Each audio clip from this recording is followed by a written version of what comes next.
मेरे प्रियो, वचन सुनो, उसे इग्नोर मत करो और वचन एक दूसरे के पास पहुंचाओ जो मसीह भाई बहन लोग जो सुनने वाले हैं। मेरे प्रियो, आज जो लोग दुखी हैं, निराश हैं, प्रभु से दूर चले गए हैं, जिनके जीवन में कठिनाई को सामना करना पड़ रहा है, आज एक वचन लेकर आया हूँ। यिर्मयाह की पत्री अध्याय 29 का 10 वचन। यहोवा यूँ कहता है कि बाबुल के 70 वर्ष होने पर पूरी सुधि लूँगा। और 11वां वचन में कहता है, क्योंकि यहोवा की यह वाणी है कि जो कल्पनाएं तुम्हारे विषय में करता हूँ उन्हें मैं जानता हूँ, वे हानि की नहीं वरन कुशल की हैं, और अंत में तुम्हारी आशा पूरी करूँगा।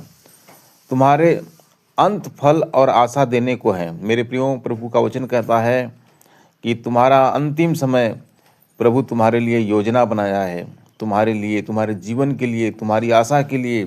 वह योजना परमेश्वर तुम्हारे लिए पूरा करना चाहता है। यदि आप कुछ दुखी हो, निराश हो, आप जैसा भी हो, परमेश्वर के सामने अपने आप को समर्पित करो। परमेश्वर जो योजना आपके लिए, जीवन के लिए बना के रखा है, वो आपको जरूर देगा। परमेश्वर ने एक योजना बनाई थी इब्राहिम के लिए, और उसने बुढ़ापे में भी बालक को जन्म दिया। मेरे प्रियो, परमेश्वर की योजना हर एक मनुष्य के लिए है।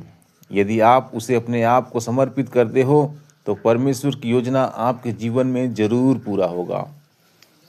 प्रभु का वचन कुरिन्थियों की पत्री 1 कुरिन्थियों अध्याय 2 के 9 वचन में लिखा है, परंतु जैसा लिखा है कि जो आँख ने नहीं देखी और कान ने नहीं सुना और जो बातें मनुष्य के चित्त में नहीं चढ़ी, वे ही है पर जो परमेश्वर ने अपने प्रेम रखने वालों के लिए तैयार की है।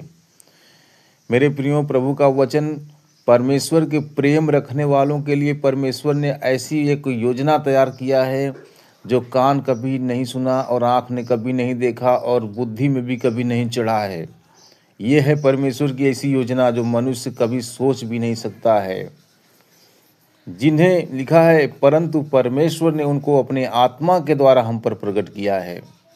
मेरे प्रियो, आज हम अपनी बुद्धि, अपनी शक्ति से परमेश्वर को नहीं खोज सकते हैं।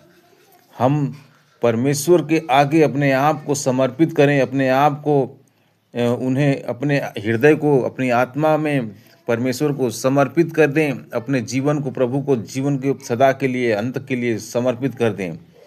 तब परमेश्वर हमारे जीवन में जो योजना बनाई है वैसा, ऐसी आनंद, ऐसी शांति, ऐसी दया परमेश्वर की आपके जीवन में उतरेगा। न आँख ने कभी देखा, न कान ने कभी सुना, न बुद्धि कभी समझा।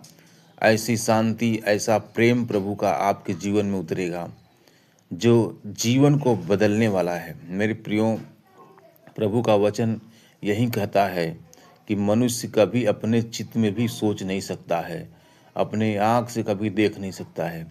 परमेश्वर का आत्मा ही है जो हमारे जीवन में हर एक कार्य को करता है।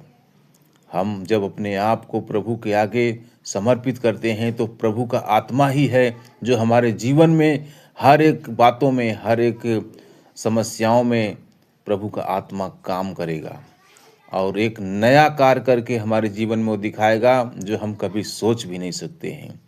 आइए प्रभु सो इस वचन के द्वारा जो सुनने वालों को आशीष मिले। धन्यवाद।